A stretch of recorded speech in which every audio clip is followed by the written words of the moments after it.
Money, power, and politics. Enough is enough. Good morning, Baltimore. This is Robert DeShiel again with my co-host Hassan Barnes, welcoming you to yet another edition of Money, Power, and Politics. And you already know enough is enough. However, in view of the fact that this is, I'm told, men's mental health month, we're going to divert a little bit from our normal format, and we're going to have with us today two outstanding guests in the field of mental health to talk with us and you about the issues that men face. And I'm sure we're going to deal specifically with the issues that Black men face in the area of mental health.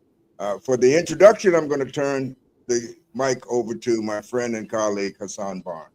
Thank you very much, Bob. Good morning to the audience. I wanted to start off by saying I didn't even realize that it was Men's Mental Health Month. I know May is Mental Health Month generally.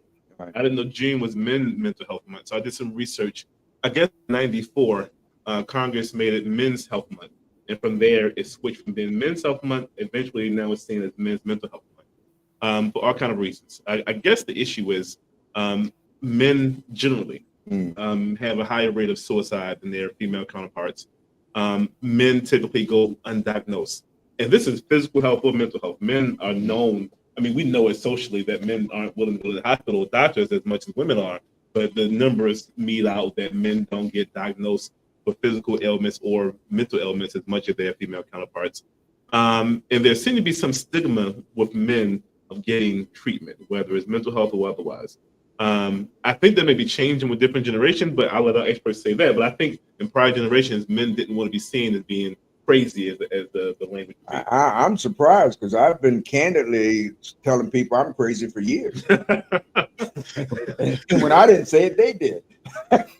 So yes, you're open fan. Many people, male and female alike, will keep that craziness private. The community may know it, and people may know it. Their kids may know it, but they don't necessarily advertise it to the world that they're suffering from mental health. And we see it. We see it in schools. We see it in crime. We see mental health issues. I'm gonna have a couple of questions for the doctors about that in public media about their ideas about it. And because there's a delay in seeking help, we are seeing men have more adverse outcomes. So we wanted to, and this show is not only about Bob and I talking about all the current issues in Trump. We want to have a value to our viewers, give something of value to the community. So we wanted to bring some professionals in, talk about men's mental health. And we have two doctors, Dr. Marshall Fulton and Dr. Stephanie Robinson. Dr. Robinson is coming. She'll be here shortly, but I'll intro Dr. Fulton. He's a dual certified nurse practitioner in adult gerontology, acute care, and family medicine. He served communities with compassion using the evidence-based approach. He's from Baltimore, like myself. I'm kind of biased and to my Baltimore brother. So he's a Baltimore native. And he has a passion of helping people and helping men in particular. And that's been the force behind him and moving forward in his academics and his career. He's also passionate for health equity. Now, we've heard equity often talked about in the community, and I feel like equity is getting a bad name. I feel like people see equity as being something that means somebody's not qualified or not able. Equity may mean equal or reasonableness or approximation. It doesn't always lend itself. But we've seen in the medical world that Blacks in particular are having more divergent results in their healthcare. They don't always get and we see in Black women in particular, they have a higher rate for death during childbirth.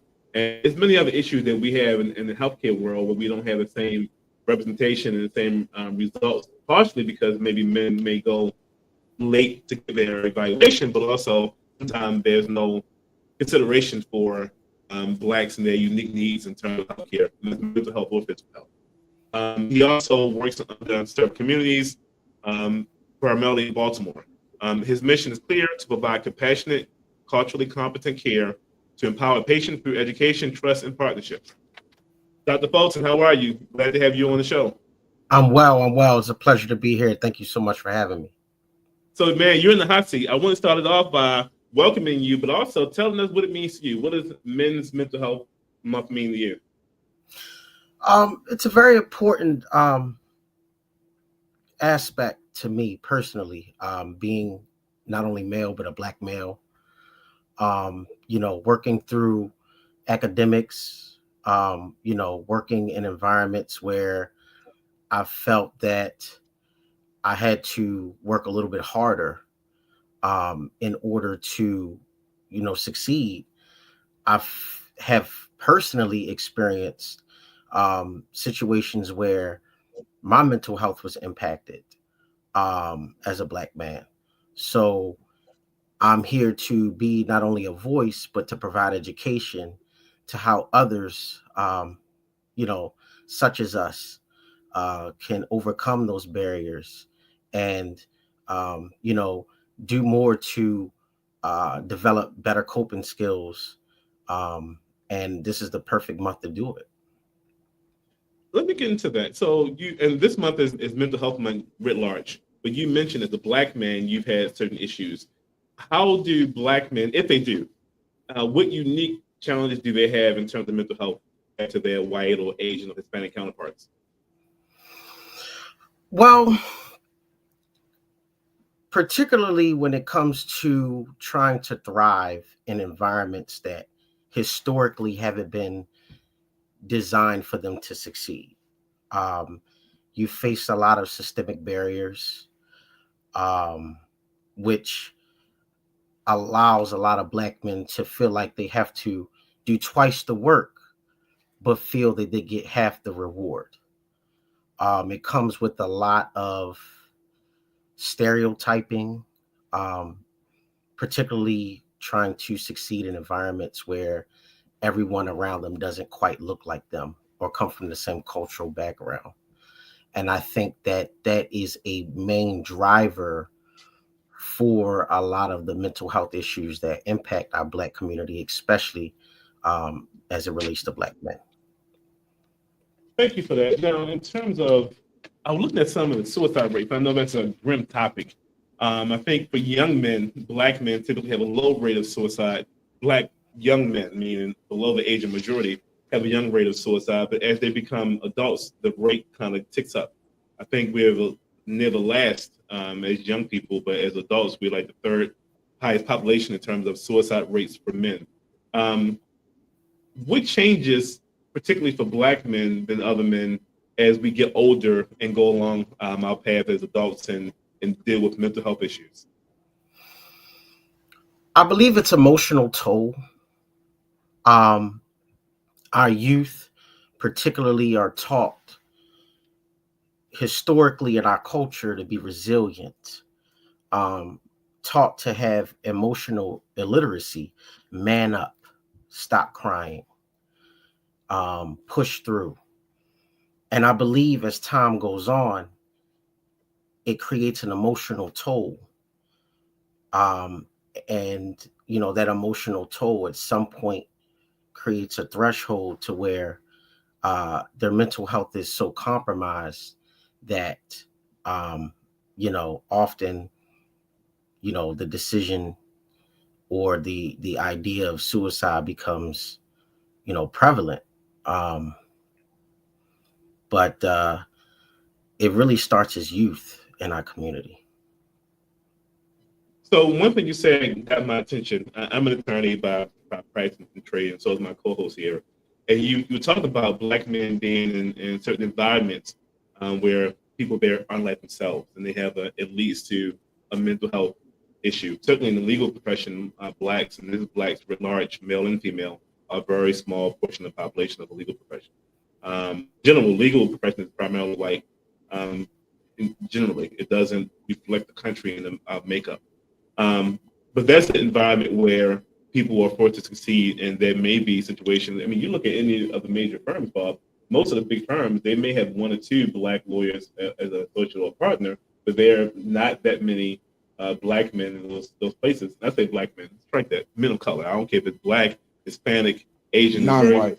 No white. It's very few men in those environments that aren't white or white passing, I guess you would say, or assimilated that way. What kind of trauma would a man who's from a diverse background have in that kind of environment? Big law firm where there's the pressure to succeed, but there's not many people like yourself. Chronic stress, anxiety, depression, pretty much all surrounded by chronic hypervigilance. How do I dress? How do I talk? Am I too aggressive? Am I too laid back? Attempting or battling with trying to keep up with a culture that you may not necessarily identify with, and that can create traumas. That in itself, you know, not only emotional trauma but psychological trauma, because you're fighting with imposter syndrome. You're fighting with emotional suppression. What is the imposter syndrome, Dr. Fulton? Imposter syndrome is a term to describe chronic self-doubt, feeling of inadequacy, feeling like, okay, I have the credentials, I did the work, I have the certifications, but am I supposed to be here? Can I do the job? And that really comes from, you know, a lot of judgment, scrutiny, or feeling like you don't fit in the group or community that is surrounding you. Does it also require an acceptance of some other group as being dominant and you not being part of that group? Absolutely. Absolutely. And that part is a bigger question. I think Bob is alluding to another issue, a bigger issue than the issue of mental health. I think that we can talk for hours about that. But Dr. Fulton, thank you. I want to actually bring in our second guest who just arrived, and while she's getting organized, I'll do a brief introduction so we can jump back in. Come on in, have a seat. Jump into the studio. Good morning. We have who joined us, Dr. Robinson, Dr. Stephanie Robinson. I'll do a brief intro for Dr. Robinson as well. She's a Baltimore native, as I said, for Dr. Fulton, from Baltimore, so I'm kind of biased to our Baltimoreans. I'm from the Eastern Shore, if anybody cares. Nobody cares about that. Nobody asked about that. Nobody cares about that. I'm enjoying this time.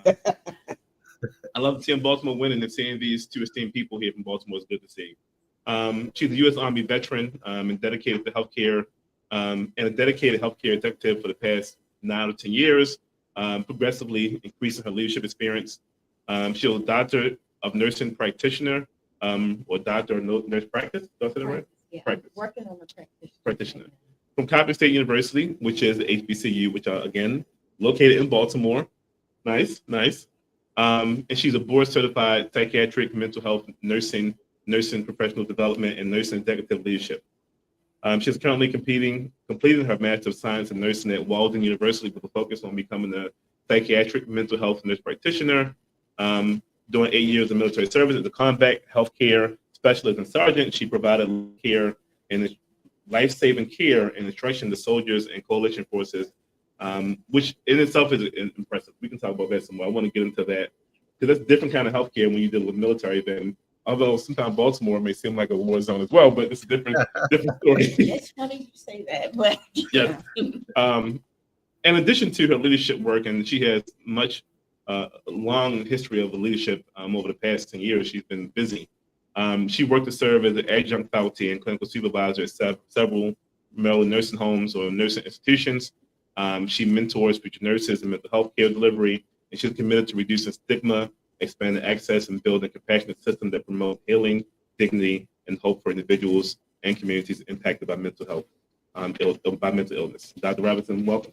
thank you. So you jumping in, we were having a conversation, as you know, this month is Men's Health Month, which has been converted to Men's Mental Health Month, after I think May, which is Mental Health Month. And we were talking about the unique issues that Black men face and mental health. And one issue Dr. Fulton mentioned was when Black men are in environments where they're few. And we mentioned law firms. Locally, we have a few large law firms that have some Black men, but very, very few. Actually have some diverse men, whether it's Asian, Black, Hispanic.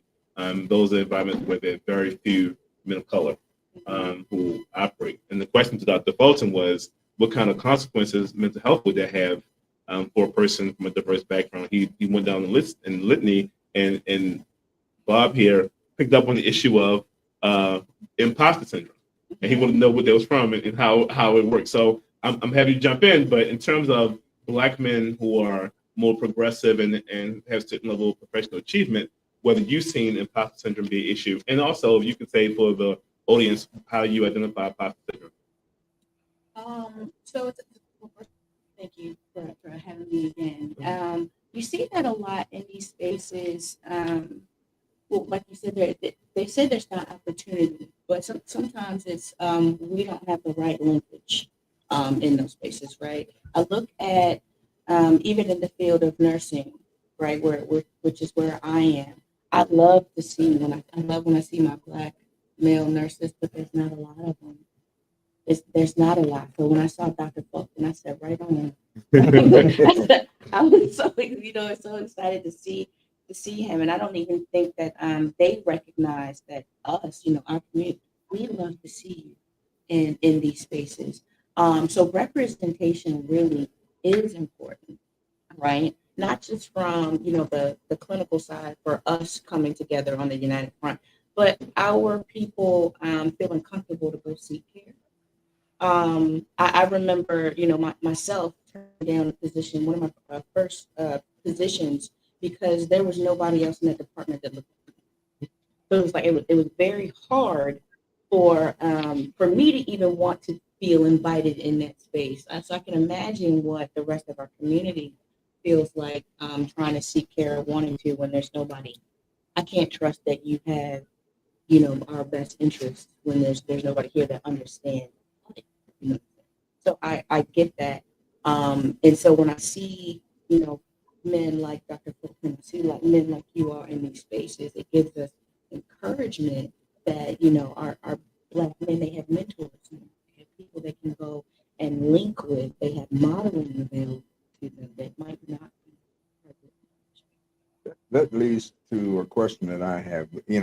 Men, particularly Black men to some extent, often get the rap of not seeking help, not being willing to acknowledge or admit even the need for help. My question is, what help really is there available?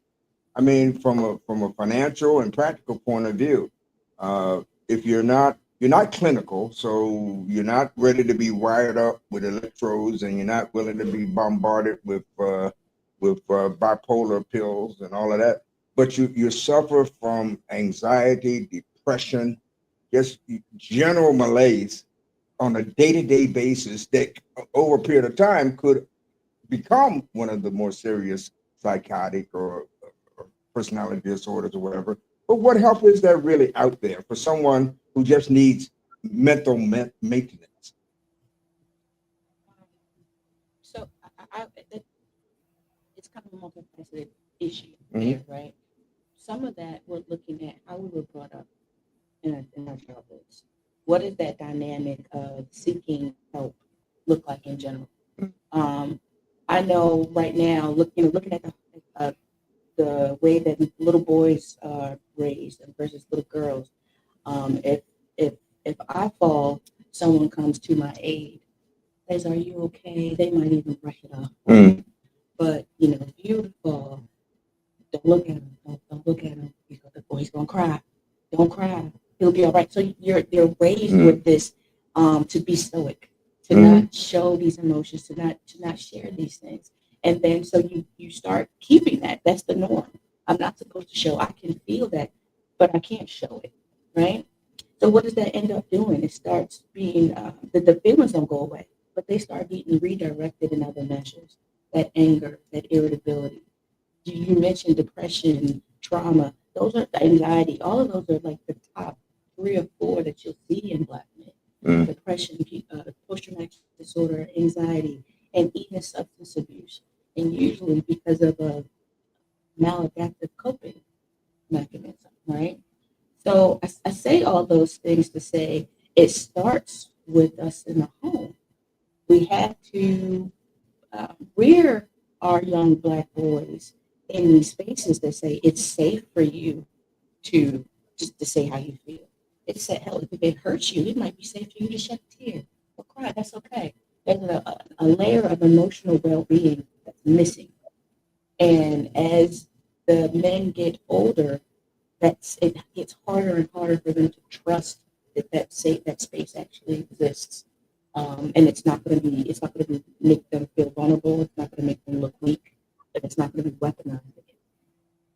Dr. Fulton, we've all come through systems, particularly in the educational arena, that for the most part, even if we went to a Black school, at some point before or after that, we entered an environment where we were definitely not in the majority numerically, and never were we in an environment where we were in the position of power to make ultimate authority. So we've all had that some degree of depression, some degree of anxieties, some degree.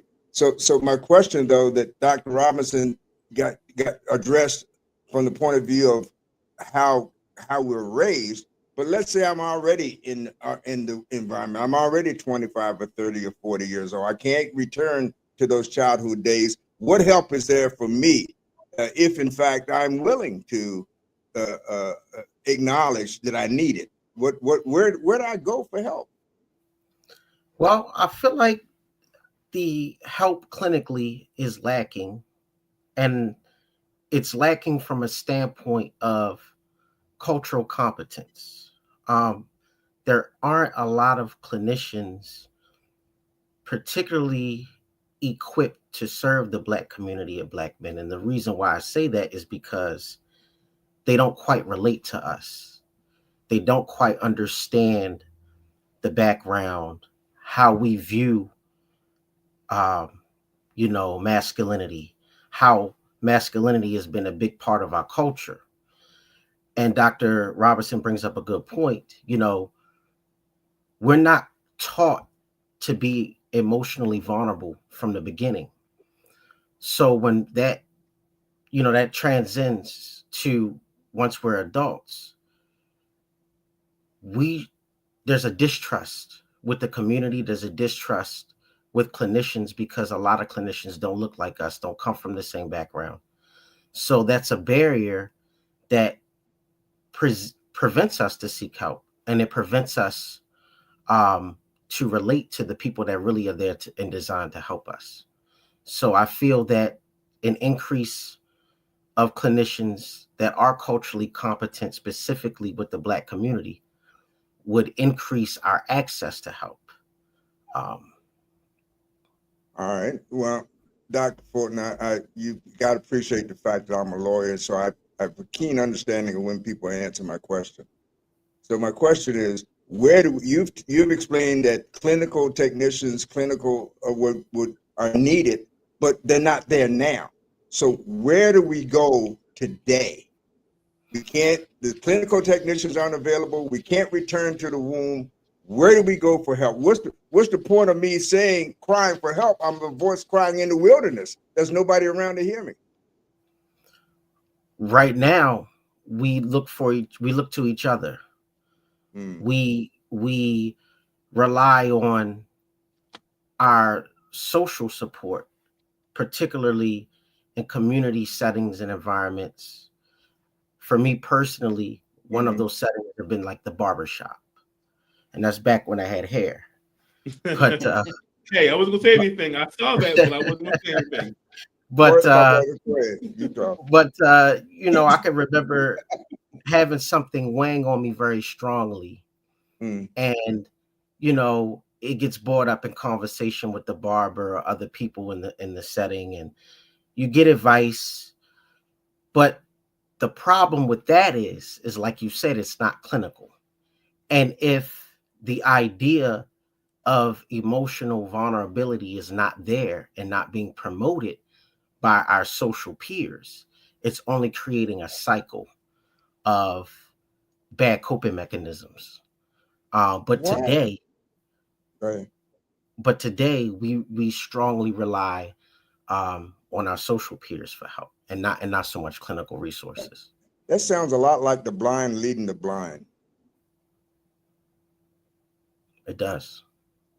Let me jump in for a second. We have resources, right? We're in a place now that you can get resources there. So these two professionals here have clients and have patients. So there's resources available. I guess the issue you're trying to hone down as to where each person go. I think if people have issues, there are doctors around. Now, they may not be as diverse as our people here, our two guests here, but there are doctors and clinicians and therapists and psychiatrists around. The issue is getting the word out to the community, my view, so they know they can go. Well, the issue is also being, yeah, I'm not saying there aren't psychiatrists and social workers and psychologists out there, but there are also eligibility requirements from insurance purposes and financial requirements for those who don't have insurance. So, I mean, you just can't, even here at Hope Health, you can't just walk in the door and say, see me. Yeah. You know, it's not going to happen. So as a practical matter, I'm hearing that for the most part, the services, even if you recognize that you need it, or even if your family and friends tell you that you need it, for the most part, they're just not available for one reason or the other. At least not sufficiently available in one form or another. Am I correct in that assessment? That's true. That's very true. Let me ask you this, this is both you guys. Is it that we have too few services, or we don't have enough men taking advantage of what they? Because if you work, you likely have insurance. You may not, but you may have. If you're below the poverty line, you may have state-funded insurance, which provides for mental health care as well. Unless the big beautiful bill passes. Which I put a wig, but it may. But I don't want to jump into that. We can be a whole another show talking about Trump and the big beautiful bill. But today, many people may have the resource, they may not use it. Is the issue either one of you guys are seeing is that lack of, and maybe both, maybe two tier, maybe both. But what's the main one? Is it lack of actual facilities and clinicians, or the lack of men who are seeking the service? So we do data tracking right now on like our list of firms. There's a much larger proportion of females that seek treatment versus male. Then you break that down even further, right? Mhm. The males that are seeking treatment, there's a larger proponent of them that are married versus ones that are single. So we thinking the wife is helping them go along the process and apply? Now the wife is making them crazy. It could go either way. It could go either way, right? So you take in the individual demographic as to who they are, but then also there is a large deficit in clinicians.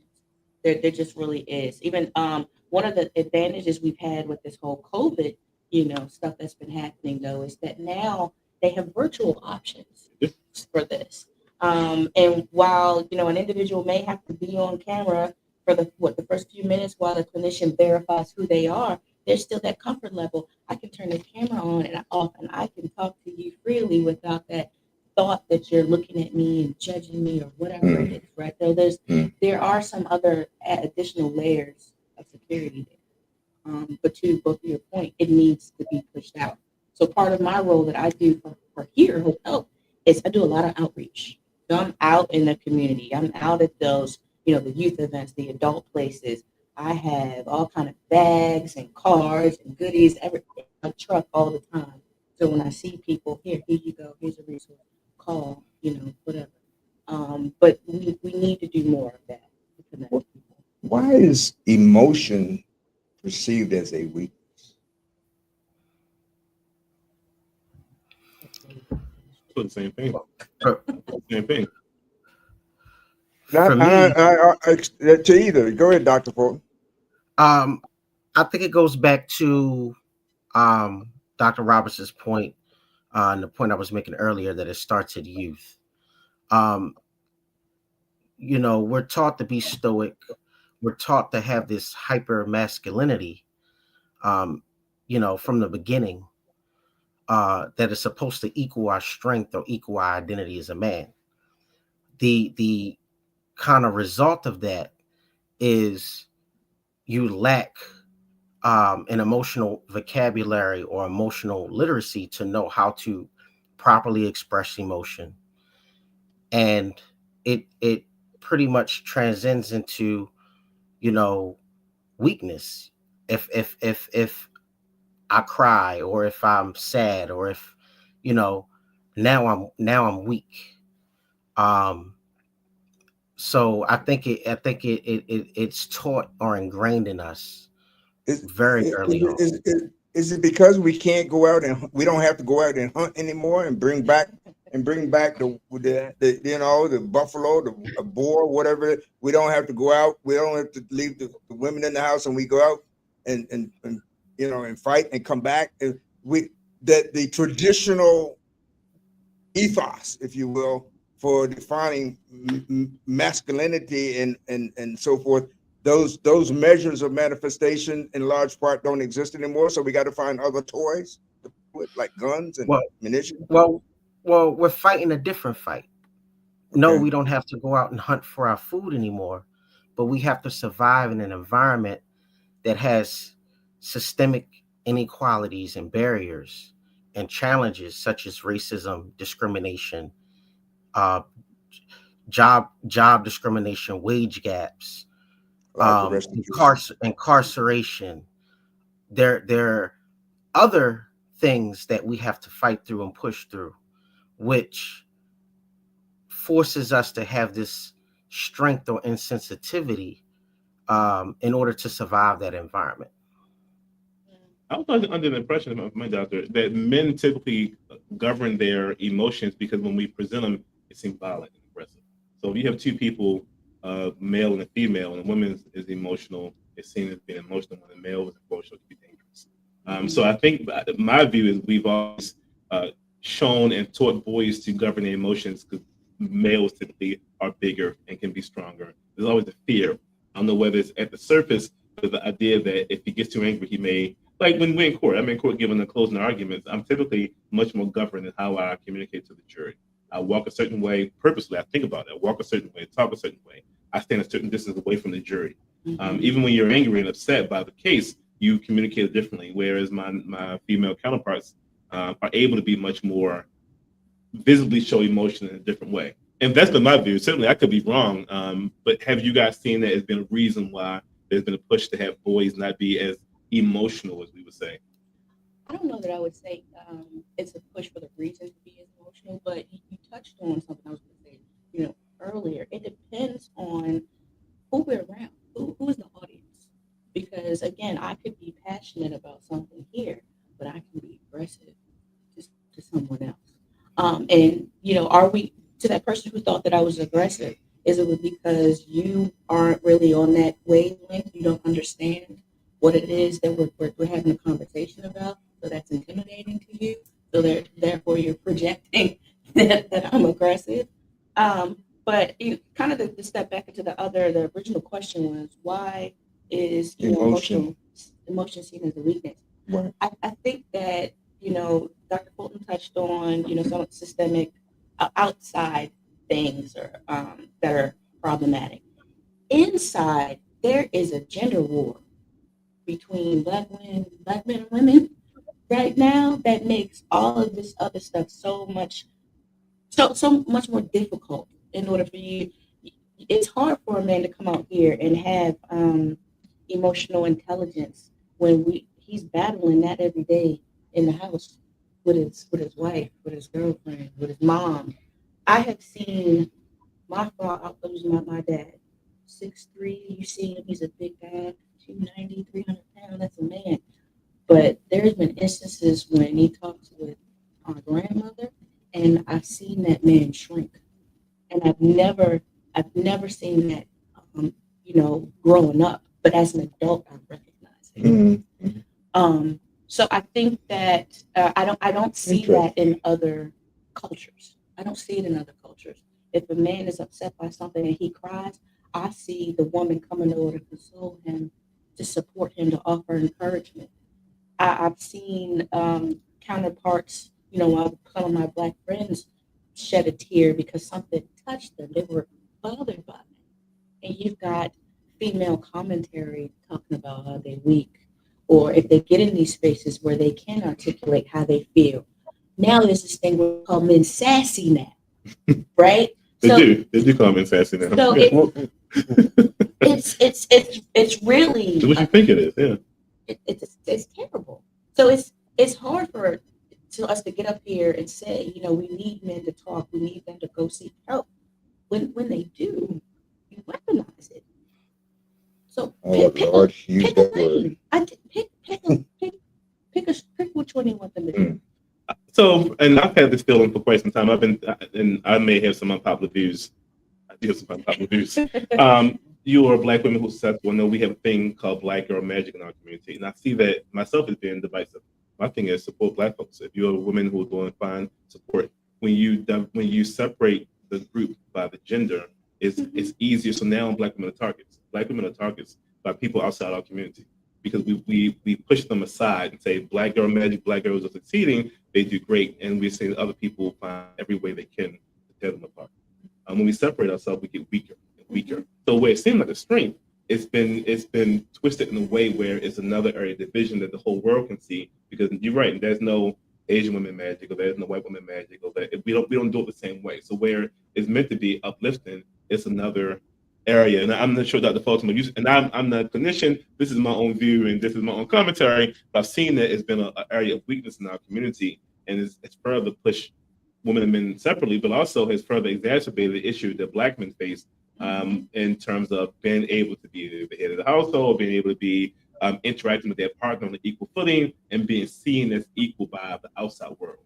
No place to call home. Yeah, Right. Is what I call it. I agree. No place to call home. I agree. What does that mean to you, Dr. Fulton? That we're constantly at war, whether it's in our home with our spouse, trying to identify our role, whether it's in the community or the workplace, trying to find where we fit in. Where do we go where we feel accepted? Where do we go where we feel like we're enough?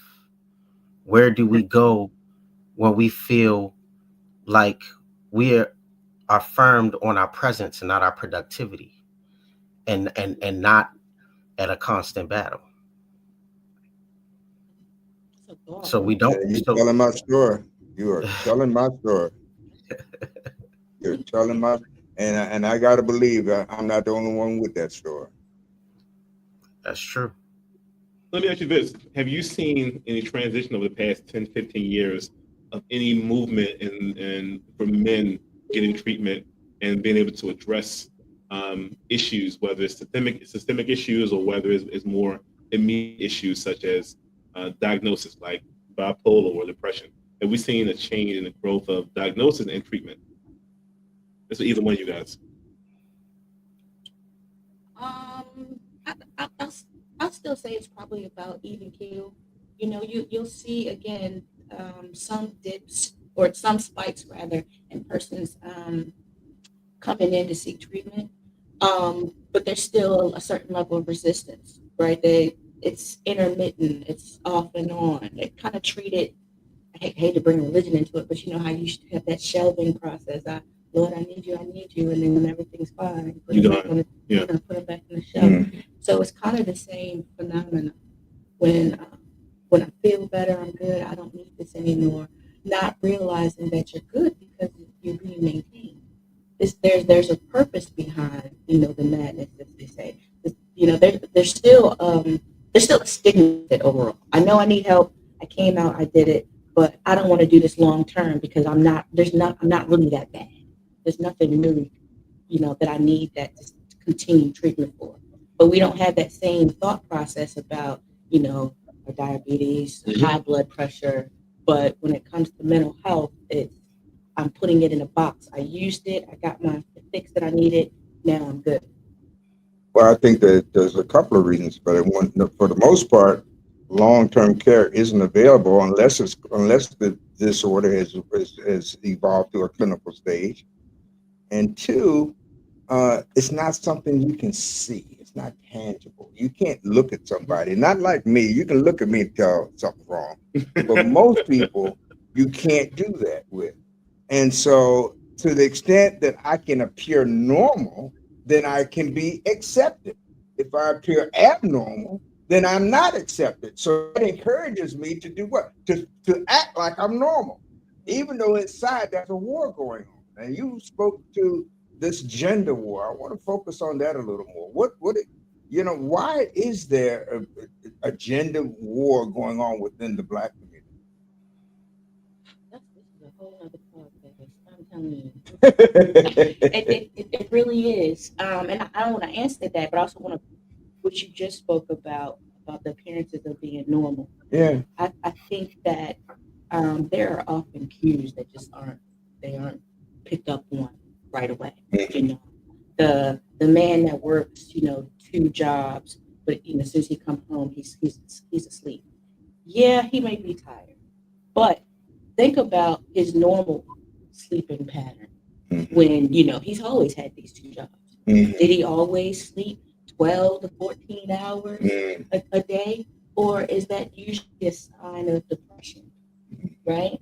That person who questions everything, or has to have everything in order, is that an anxious response to something? I think sometimes there are cues, but we don't pick up. That's not normal. We just don't. We're not paying attention. We don't know it's a cue of anything. We're not trained. We just, first of all, we got our own issues. So we walk around trying to discern somebody else. So I mean, this issue is multifaceted, but it all flows from the top. The problem, the pressure that creates these things is because of our place in society, our role in society. And do you think that there's any long-term solution until that issue is resolved? I mean, it's literally, there has to be the mistrust is not just systemic, not just outside, Right. it's inside too. Yeah. So going back to that, that war that you're talking about, there is a lot of mistrust between the Black women and Black men. I just like to know where it came from, how we can move away from it. I have a theory for that. I feel like the default isn't racism, but sometimes racism exists.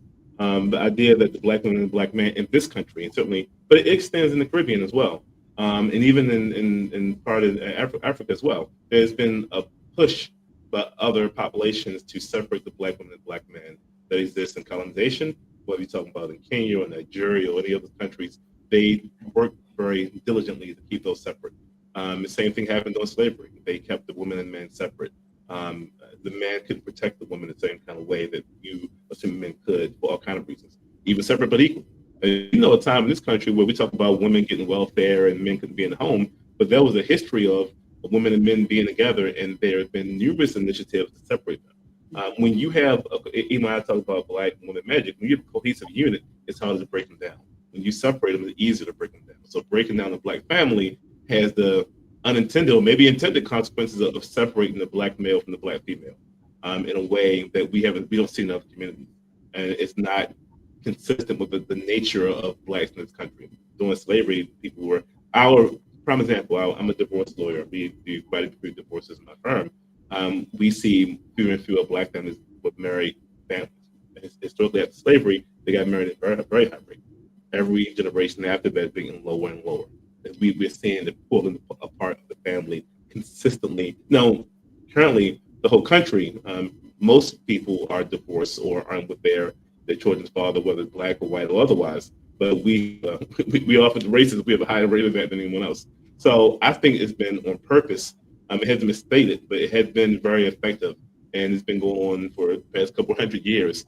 That's my view. Certainly people have different views than I do. I have no empirical data to show it, but from everything I've seen and how things have operated, I get the impression that breaking the family is a way to keep people docile, keep people in their in ability to, but even the wealth gap. I mean, we know people build wealth by having families. You build wealth by having a partner, whether the husband or wife with you. You don't build wealth by being a single man or a single woman. More often than not, Elon Musk is an outlier, but generally you have a family and support and community. Yeah, we talk in the Black community about having a community to take care of the community being further and further pulled apart. I've been hearing about what the problem is in the Black community since almost the time I could read. Somebody tell me what the fix is. There are volumes written about the problem. We've been studied more than the ant or the boll weevil. tell me what the fix is. I'm tired of making money, people making money off of diagnosing a problem for me that they created. I'm sick of that. Dr. Fulton, what do you think the fix is? I think that there needs to be a promotion in respect to the gender roles, particularly a promotion of the idea that the man is very important in the union. I think we're getting too far away from the idea that not man is superior, but they have different roles. And our roles to be the protector, to be the provider, can't necessarily always be performed by the woman. And I feel that this push of equality is being exaggerated to the point that now a woman can do what a man can do.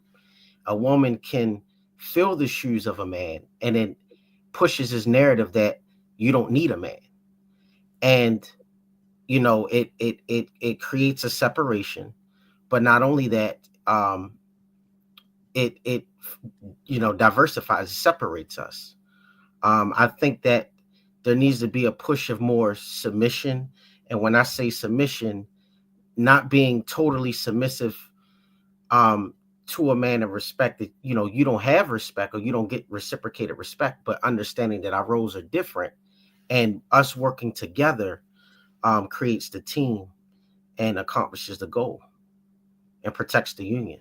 So you're if I hear you right, it seemed to be saying that we've focused on equality when we should have been focusing on unity. Exactly. And but here's the conundrum. Here's the conundrum. We've discussed it, the man and the spouse, the man and the woman, whatever it is. We've discussed the issue. We have different points of view. Apparently irreconcilable different points of view. Somebody has to make the decision. Who's it going to be?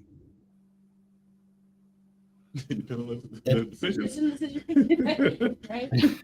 Who's going to? Yeah, that. Somebody has to say, look, I yield to you. That doesn't mean, that's not a sign of weakness. It's my commitment to the unity that we ought to have. Now, if you misinterpret that, we'll deal with that.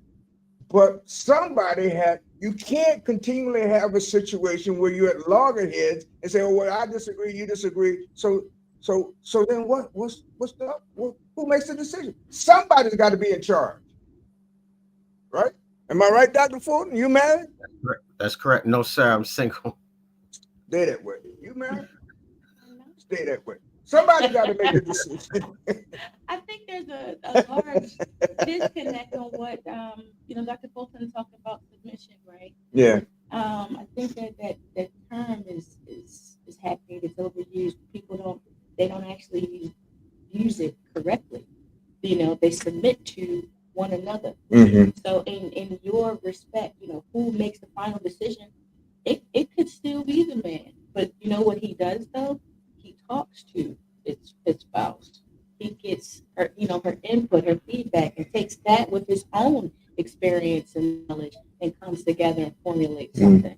The issue with the term submission and why sometimes it gets a negative connotation from, you know, the Black female community is because they interpret that as like blind obedience, as if they're stripping away something, but they're not. There's no actual working together in that respect, and I think that is where you get all of the outrage. You know, I don't want to be married because I'm not a slave or any of those kind of things. That submitting to one another is not talked about enough. It's not. Is the reluctance to submit in any fashion related to the seeming preference that the female has over the male, particularly Black male, in the society? For example, if you're talking about white institution, if I hire a Black woman, I get two for one. I got a Black and I got a female. So is that is the psychologically is the fact that Black women know that they have this advantage over Black men. Is that an impediment in the relationship, in the gender war?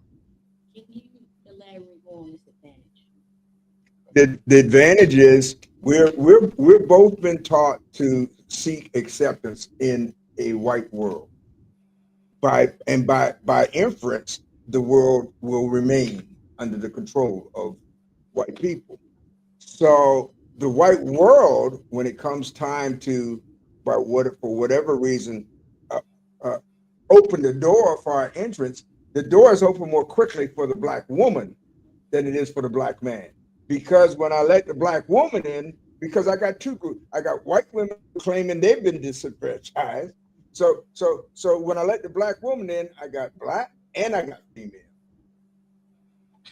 I'm speaking from a personal perspective. I don't know that that's applicable, right? Mm-hmm. I even go back again, and I shouldn't even say it, but those 3 little letters, when they started to do away with those things, I can't say that I felt impacted necessarily from that perspective, because I did work for what I had. I went to school, I got my education, I got my experience. Those things qualified me, not my Blackness. Right? Oh no, I'm not talking about the qualification. I'm talking about a sense. I'm talking about the feeling. I'm not talking about I'm not talking about a situation. I'm not suggesting that either the male or the female is more or less qualified than the other. I'm talking about the extent to which the Black male or Black female will be accepted, or apparently, seemingly accepted into the white structure. Again, I still think that we have this similar, if not the same place, but we are so tete-a-tete, we can't see it. Well, the Black woman got a room in the house, Jefferson's house. I'm talking about Thomas Jefferson. She got her own bedroom. There's no stories about a Black man getting a bedroom in the big house.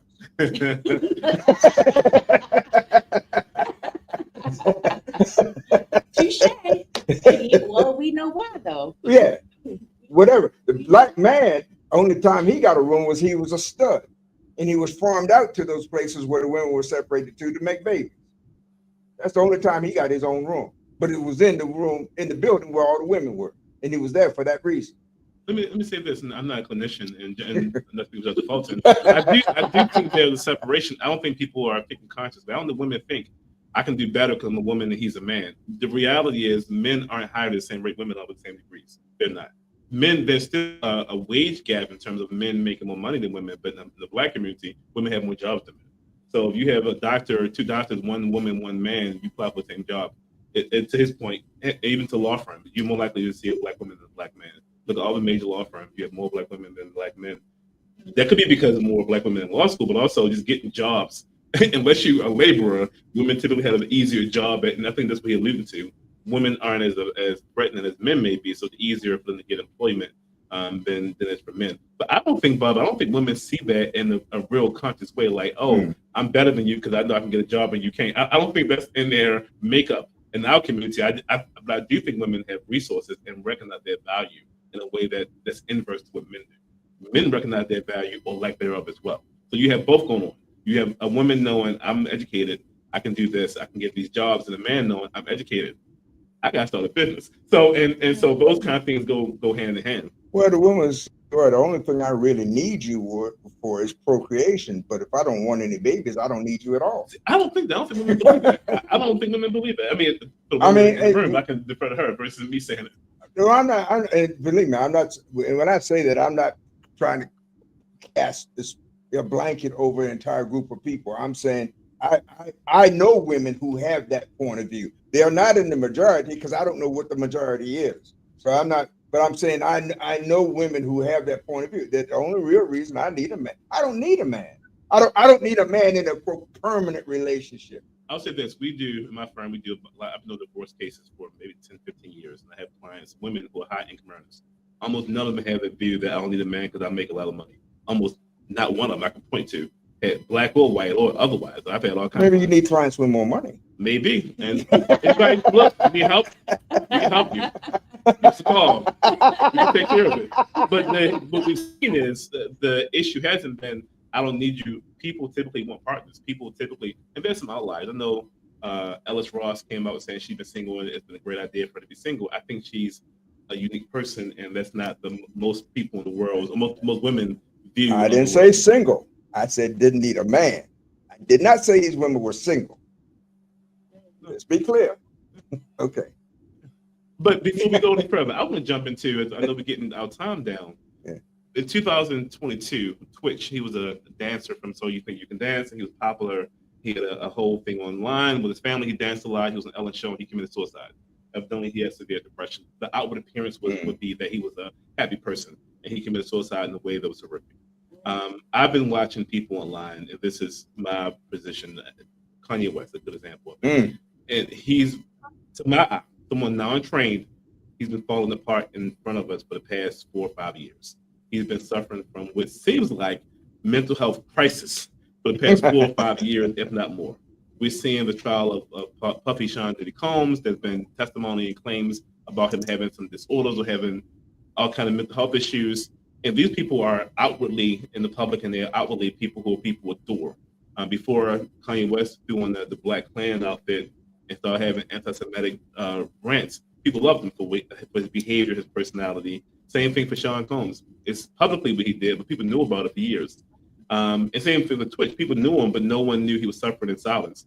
As far as the image of mental health goes, do you oftentimes see personality, this is both you guys, personality traits in media that are shown to our people as being worthwhile, and you recognize them as being deficient or being wanting or being disabled?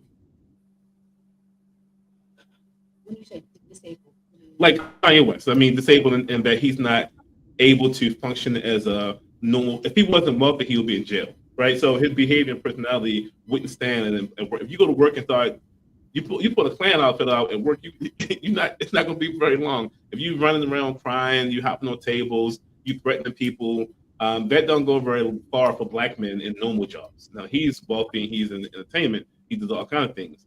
But walking around with your partner, half naked in the street, regular people don't have the agency to do that in a real way.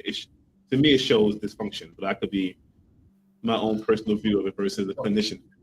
I believe it does show a level of dysfunction, but you have to recognize the pressure. You know, not only is he just a regular Black man living through regular society, but it's an additional level of pressure because he's in the media, he's in the limelight. So, you know, he has to be an example above just regular day-to-day people.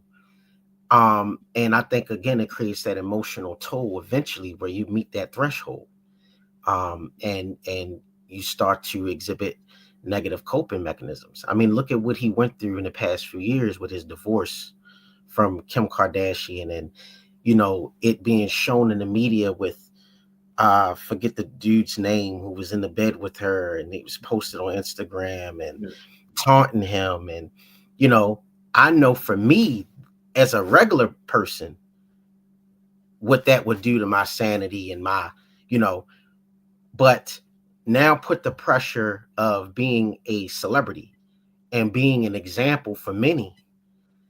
I think it creates a you know, a strain, a high level of strain. You know, and until you're in that limelight and until you have that responsibility, you really don't understand what it takes. You don't understand what it takes. And I think that adds to the regular ideology of being a Black man and also being a celebrity. You know, it's a compounded issue. Just a question, because I heard you say it twice, example. Who made celebrities examples? The media. When you look on TV and your kids and they see this person over and over again, Kanye West, they see him more than their fathers. A young boy turning the TV on, the example of a Black man isn't his father who's home, it's Kanye West. He see Kanye West on TV more than he see his dad at home. His dad is working all the time. So it may not be purposefully an example, but they're examples. Hence the whole thing with Charles Barkley saying, I'm not a role model. Yeah, you may not want to be, but everywhere you turn the TV on, young boys see you and hear you, and you're the image of masculinity You become an example. But that's an assumption that because the young boys see you and hear you, that they accept you and adopt you as their role model. That I don't think that. I mean, the media would have us believe that, and they would have us believe that for a reason. Because if we do, then they can always determine who the role models are going to be by deciding who's going to be on TV. But I don't believe that to be true. I don't know many young boys that walking around saying I want to be like Sean Diddy Combs or be like Kanye West. You covered what you see, and the first people you see as a child are the people who raised you, your mother, your father. The problem that the young boys have is that they look at their father and say he's working 3 jobs, comes home, go to sleep, no interaction. He don't have time to ask me what my homework is about because even if he knew, he can't help because he got to go to sleep. I think that that's the problem. And the fact is, borrowing a phrase from my good friend, Pastor Servant P.M. Smith, the strength of the village is judged by the strength of its men. And that doesn't mean, and the strength of its men, and that's inculturated. Now, and if you're not there, that you get a pass somewhat. But even when you're there, if you don't teach the young boys what being a man is, if they gathered from watching Wyatt Earp and Wild Bill Hitchcock like I did, and you go up in there, then you say, well, a man is somebody who's got a gun on their side. Well, I want to have a gun. So for the audience, most of you don't know who Wyatt Earp is. This is a different generation. Oh, yeah. Wild Bill Hitchcock says many years back. Right. These cowboys been yeah, we what this program has demonstrated for me is that there's a tremendous need for further education within our community around this issue. I wish we had more time here on money, power, and politics to talk about it. And those who might wonder what this has to do with money, power, and politics, and I tell you straight away, if you don't have a sound mind and education, you're not likely to gain much of either money, power, or politics. See you next week. Thank you, Dr. Fortin. Thank you, Dr. Robinson. Thank you, Hassan. Thank you, Tia. Thank you, world. Thank you, Baltimore. Bye. Take care, guys.